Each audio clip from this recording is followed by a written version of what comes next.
आकाश काले बादलों से घिरा हुआ था। शरीर का खून जमा देने वाली शीत लहर चल रही थी। सूरज लगभग ढल चुका था। कभी भी तेज बारिश शुरू हो सकती थी।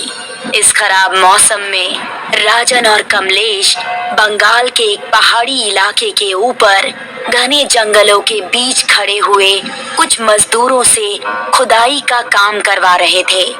वो दोनों पुरातत्व विभाग के बड़े अधिकारी थे।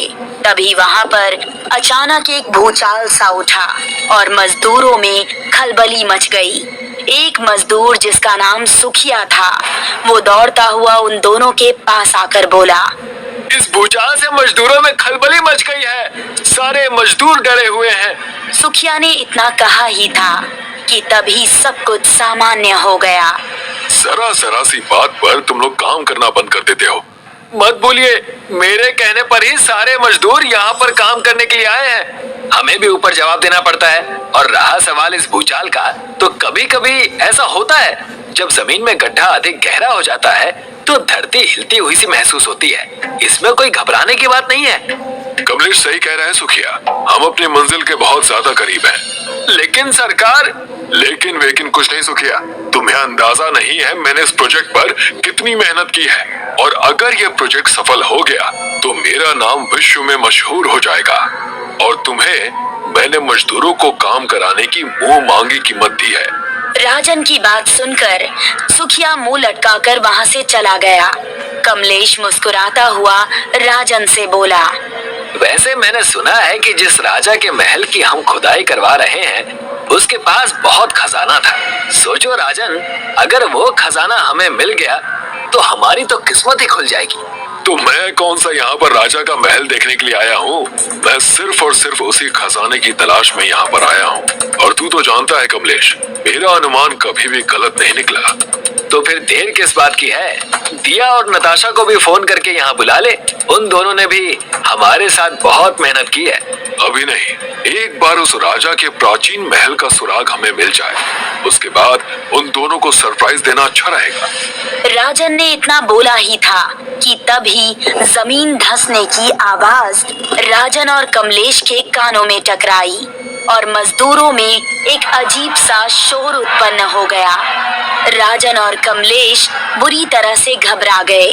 कुछ मजदूर सुखिया के साथ दौड़ते हुए राजन और कमलेश के पास आ गए। मजदूर जमीन में गड्ढा खोद रहे थे सरकार। अचानक जमीन धंस गई और एक मजदूर लालटेन सहित उसके अंदर गिर गया और उसने हमें बताया कि जमीन के नीचे एक महल है। सुखिया की बात सुनकर राजन और कमलेश के होठों पर विजयी मुस्कान आ गई। राजन ने तुरंत अपनी कामयाबी की खुशखबरी दी और नताशा को फोन पर सुना दिया। दिया और नताशा वहां से थोड़ी ही दूर एक होटल में रुकी हुई थी। राजन के मुंह से खुशखबरी सुनकर वो दोनों अपनी कार से तुरंत वहां पर पहुंच गई और चारों महल के अंदर उतरने की तैयारी करने लगे कि तभी जमीन के नीचे उस महल में गिरे हुए उस मजदूर के चीखने की आवाज सन्नाटे को चीर गई। चीख सुनकर सुखिया सहित सारे मजदूर घबरा गए। यहाँ से सब लोग चलो। उस मजदूर ने जरूर राजा के शापित खजाने को हाथ लगाया होगा। वो खजाना जोखों की रक्षा में है। सब मारे जाएंगे। ये क्या बोल रहे हो तुम? हमारी बंगाली लोक कथाओं में जोखो भूत का वर्णन है जो खजाने की रक्षा के लिए लगाया जाता है। और जिस खजाने की रक्षा जोखो करता है वो खजाना शापित हो जाता है।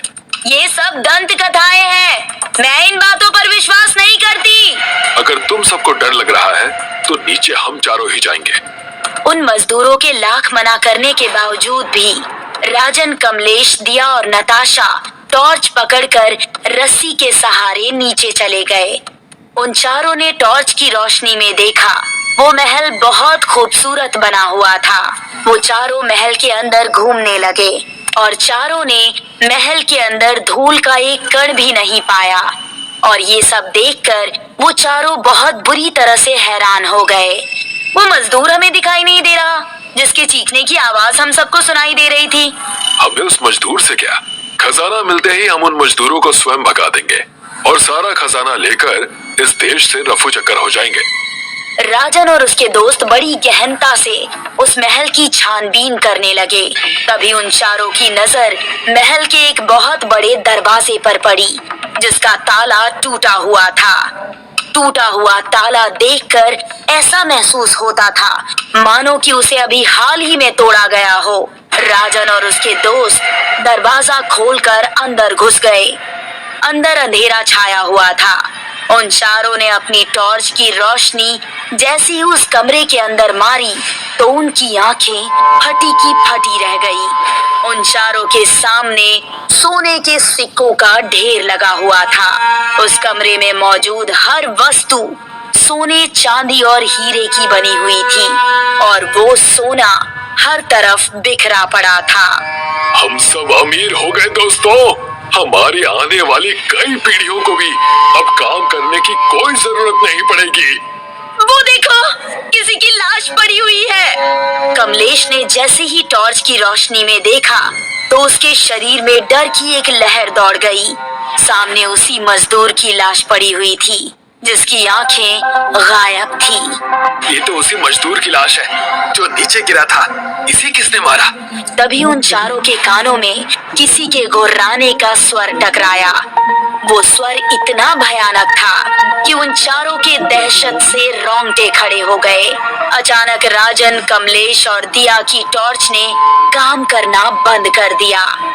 देखते ही देखते उस कमरे में अजीब सी गंध फैल गई और वहाँ एक धुआं सा उठने लगा। वो चारों जोर जोर से खांसने लगे। कुछ ही देर में वो काला धुआं एक भयानक चेहरे में बदल गया। ये क्या बला है? लगता है वो मजदूर सही बोल रहे थे। राजन ने इतना बोला ही था कि तभी बिजली की रफ्तार से उस भयानक चेहरे वाले ने अपने नाखून राजन की आंखों में गाड़ दिए और उसकी आंखें बाहर निकाल ली। राजन एक जोरदार चीख के साथ मृत होकर गिर पड़ा। अपनी जान बचाकर भागो। तभी कमलेश का शरीर हवा में उड़ गया और वो उस कमरे में तेजी से चक्कर लगाने लगा। कुछ ही सेकंड्स में कमलेश का सिर दीवार से टकरा गया। दिया और नताशा बुरी तरह से चीखने लगी। तभी नताशा और दिया के कानों में सुखिया की आवाज टकराई। जल्दी से ऊपर आ जाइए, वरना जोखों से कोई नहीं बच सकता। सुखिया की आवाज सुनकर नताशा बहुत तेजी से उस कमरे से बाहर निकल गई, मगर दिया उस कमरे से बाहर नहीं निकल सकी। दिया ने अपने कदम बढ़ाए ही थे कि तभी वो मृत मजदूर उठकर खड़ा हो गया और उसने दिया का गला कसकर पकड़ लिया।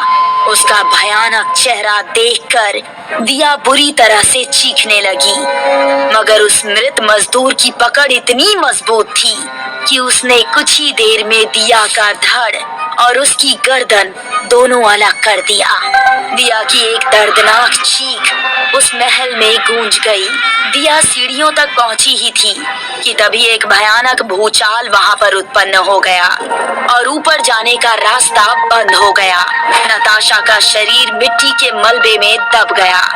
यहाँ से भागो, लगता है नीचे का रास्ता बंद हो गया है। वो सब मारे गए।